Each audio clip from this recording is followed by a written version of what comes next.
Hello le club, ici Lou et vous écoutez Club Bourdon. Bienvenue pour ce premier épisode de Club Bourdon. Installez-vous confortablement.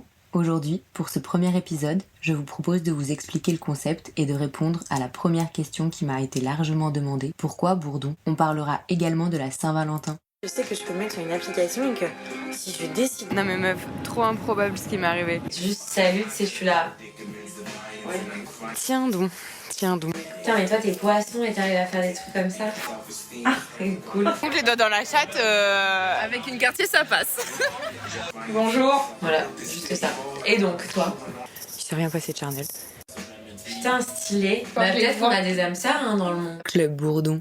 Putain, stylé. Club Bourdon. Le concept du club, c'est qu'une fois par mois, on se retrouve pour rencontrer une personne qui nous partagera ses expériences sous application. C'est un sujet qui m'a longtemps intéressée de loin, à travers les récits d'amis et d'amis d'amis. Alors, avant de les interroger, j'ai voulu les expérimenter. Il y a 1 mois, je me suis inscrite sur une application. Il y a du choix. Tinder, Adopte un mec, Happen, Fruits, OkCupid. Moi, mon choix s'est arrêté sur Bumble. Et Bumble, en anglais, ça veut dire bourdonner. Et j'ai bien aimé cette métaphore de bourdonner pour papillonner, ou remplacer le terme de date par bourdonner. Parce que dans le milieu des rencontres sous application, il y a tout un glossaire à capter. Ghoster, dater, swiper, breadcrumbing, orbiting. Ouais, toi aussi t'es impressionné par mon niveau d'anglais. Bref, il y a plein de nouveaux mots qui traduisent les comportements construits dus à ces relations sous application, qu'on aura l'occasion de voir ensemble d'ailleurs. Alors bourdonner, je trouve ça plus poétique, moins catégorisant. Je peux pas ce soir, je bourdonne. Juste ça.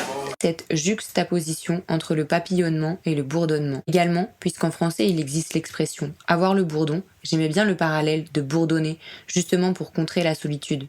Il y a ce pare-feu des applications pour contrer la solitude. Bonjour. Parce que j'ai parfois l'impression que l'usage que l'on fait de ces applications, au-delà de la volonté de rencontrer ou créer de nouvelles relations, c'est pour tromper la sensation et ne plus avoir le bourdon. Alors je vous invite, une fois par mois, à écouter un ou une membre du club nous partager son expérience. Et pas besoin de carte membre pour l'écouter. T'as remarqué ? Je parle de relations et de rencontres. Je parle pas d'amour ou de relations amoureuses. Ça veut pas dire qu'il n'y en a pas sur ces applications. Juste que pour les rencontres et les relations, il existe plein de typologies. Et ce n'est pas parce que l'amour n'est pas là que la rencontre ou la relation n'en est pas moins réussie. Parce qu'en ce jour de Saint-Valentin, bien construit et bien commercial, on célèbre l'amour. Et plutôt le schéma classico-hétérosexuel exclusif. Alors que des relations, il en existe autant que d'individus sur Terre. Et c'est aussi cela que l'on va interroger dans le club. Tiens donc.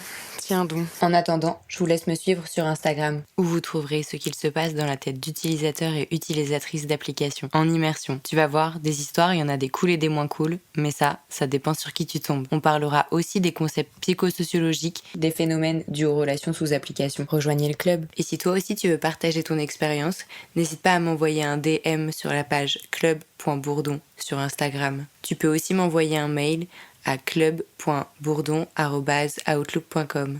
À très vite. Juste salut, tu sais, je suis là. Club Bourdon.